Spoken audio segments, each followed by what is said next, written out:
नमस्कार, मैं हूं हेमलता। स्वागत है आपका इंसाइड झारखंड न्यूज में।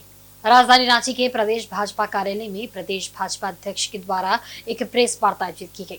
इस प्रेस वार्ता में वर्तमान राज्य सरकार के खिलाफ प्रदेश भाजपा ने आरोप पत्र जारी किया। प्रदेश भाजपा अध्यक्ष ने कहा कि हेमंत सरकार के खिलाफ जारी आरोप पत्र में उनके वादा और अभी की वास्तविक स्थिति को बतलाया गया है, जिसका आकलन खुद से किया जा सकता है। वर्तमान राज्य सरकार राज्य हित कोई भी कार्य करने में पूरी तरह से विफल रही है।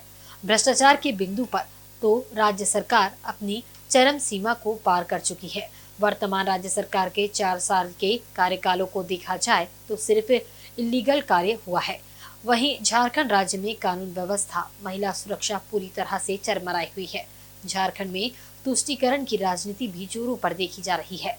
वर्ग समुदाय विशेष को खुश करने के लिए तरह तरह के हथकंडे अपनाए जा रहे हैं। धर्मांतरण का खेल भी बदस्तूर जारी है। वहीं बुनियादी सुविधा को लेकर वर्तमान तक सरकार बिल्कुल उदासीन दिखती है। वर्तमान राज्य सरकार जिस प्रकार से भारतीय जनता पार्टी पर आरोप मढ़ता आया है कि भारतीय जनता पार्टी के शासन में राज्य में किसी प्रकार का कोई कार्य नहीं हुआ है, तो आरोप पत्र के माध्यम से हमने सारी वस्तुस्थिति को बिल्कुल स्पष्ट तरह से सामने रख दिया है। प्रदेश में अगर कहीं की भ्रष्टाचार की चर्चा होती है तो वो झारखंड की चर्चा है।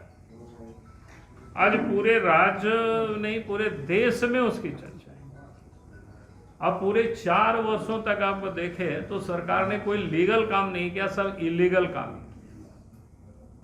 चाहे वो बालू का हो, नदी नालों से बालू की उठाव हो, ऑक्शन नहीं हुआ। विदाउट ऑक्शन के ही सारे बालू को यहाँ से वहाँ पार करवा दिया।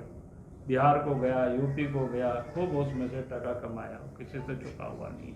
कोयला का भी उस प्रकार की इलीगल उत्खनन हुआ, पत्थर की खदान के भी इलीगल उत्खनन हुआ। साहेबगंज की घटना आप सबको पता है, सीबीआई की जांच वहाँ चल रही है।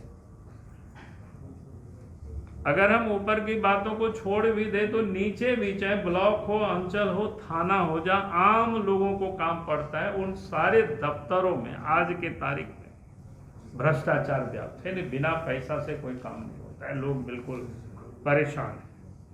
ये राज्य की हालत है भ्रष्टाचार की, और उसका मुख्य कारण ये है कि राज्य के मुख्यमंत्री ही खुद उन भ्रष्टाचारियों को बचाने के लिए, आप सबने देखा होगा, सुप्रीम कोर्ट से महंगी महंगी लॉयरों को ला करके हाई कोर्ट, सुप्रीम कोर्ट तक दौड़ लगाते हैं। रुकवाने के लिए जितने भी प्रयास करना, वो सब हथकंडे अपनाते हैं।